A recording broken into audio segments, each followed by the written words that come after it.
Hi అందరికీ, welcome to my channel. పెద్దలు చిన్నపిల్లలు ఎంతో ఇష్టంగా చిన్న పక్కిల కూర అయితే తయారు చేసుకుందాం. ఈ చిన్న పక్కిలు కళ్ళకు కూడా చాలా మంచిది. ఇందులో ముళ్ళులు కూడా ఉండవు. పిల్లలు పెద్దలు ఈజీగా తినేయచ్చు. చిన్న నిమ్మకాయ సైజు చింతపండు తీసుకొని గిన్నెలో వేసేసి ఒకసారి కడిగి నీళ్ళు పోసేసి నానబెట్టేసుకుందాం. ఇప్పుడు శుభ్రం చేసి పెట్టుకున్న చిన్న పక్కిల్లో ఒక స్పూన్ ఉప్పు, అలాగే ఒక స్పూన్ పసుపు, 2 స్పూన్లు కారం, ఉప్పు పసుపు కారం అన్నీ బాగా కలిపేసి మూత పెట్టేసి పక్కన పెట్టేసుకుందాం. కూరకు కావాల్సిన ఒక మీడియం సైజు మామిడికాయ, ఒక పెద్ద ఉల్లిపాయ హాఫ్ పొడుగ్గా హాఫ్ పొట్టి పొట్టిగా వేసుకోవాలి తిరగమాతకి ఇవి. అలాగే ఒక 2 రెమ్మల కరివేపాకు, ఎర్రగా పండిన ఒక టమాటా చిన్న ముక్కలుగా కట్ చేసి పెట్టుకోవాలి. మామిడికి లాస్ట్లో కట్ చేసుకొని కూర ఒక 10 నిమిషాల్లో రెడీ అవుతుంది అనగా అందులో వేసుకోవాలి.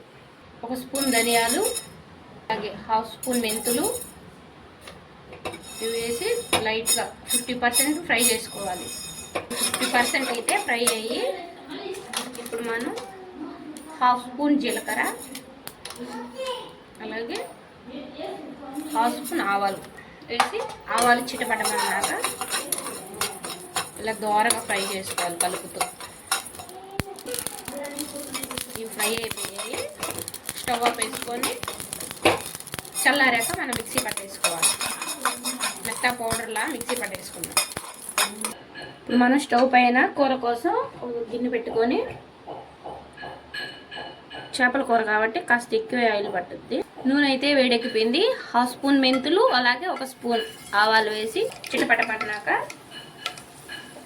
చిన్నగా కట్ చేసి పెట్టుకున్న ఉల్లిపాయలు, చిన్నగా కట్ చేసి పెట్టుకున్న ఉల్లిపాయలు, అంటే పెద్దగా ముక్కలు కట్ చేసుకున్న ఉల్లిపాయలు దూరంగా ఫ్రై చేసుకోవాలి. అలాగే కొంచెం కరివేపాకు, కట్ చేసి పెట్టుకున్న టమాటా ముక్కలు. టమాటా ఉల్లిపాయలు అయితే బాగా ఫ్రై అయిపోయి ఇప్పుడు మనం ముందుగా నానబెట్టి తీసి పెట్టుకున్న చింతపండు రసం కూడా ఇందులో వేసుకుంటాం. చింతపండు రసం అయితే వేసేసుకున్నాం. అందులో ఒక స్పూన్ ఉప్పు, నేను చేపల్లో కొంచెం ఉప్పు వేసి పెట్టుకున్నాను. ఇప్పుడు మూత పెట్టేసి కొంచెం పులుసు ఉడికాక చేపలు అయితే వేసుకుందాం. మన చింతపండు పులుసు అయితే బాగా తెల్లుతుంది. ఇప్పుడు మనం మీడియం ఫ్లేమ్లో మంటను పెట్టుకొని మనం ముందుగా ఉప్పు కారం పసుపు వేసి పెట్టుకున్న చిన్న పక్కలను అయితే ఇందులో వేసేసుకుందాం. చిన్న పక్కలను అయితే పులుసులో వేసేసుకొని ఇలాగ బాగా కొంచెం కలిపి ఇప్పుడే కలిపెట్టుకోవాలి. మధ్యలో కలిపెట్టడానికి వీలుండదు, ఇరిగిపోయి చిదురుగా అయిపోతుంది.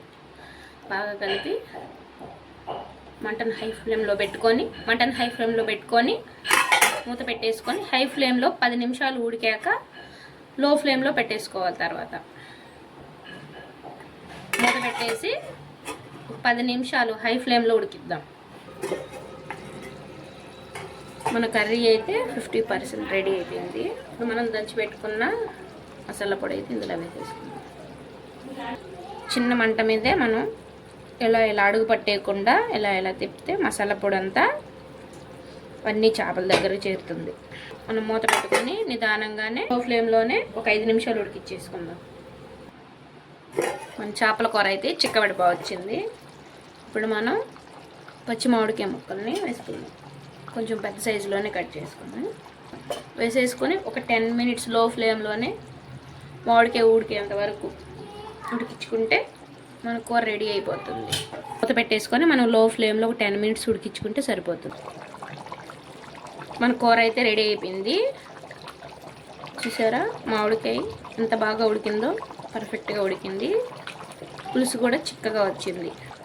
కొంచెం కొత్తిమీర వేసుకుని ఫ్లేవర్ బాగుంటుంది. కొత్తిమీర వేసి చేపల కూరలో కొంచెం కొత్తిమీర వేసుకొని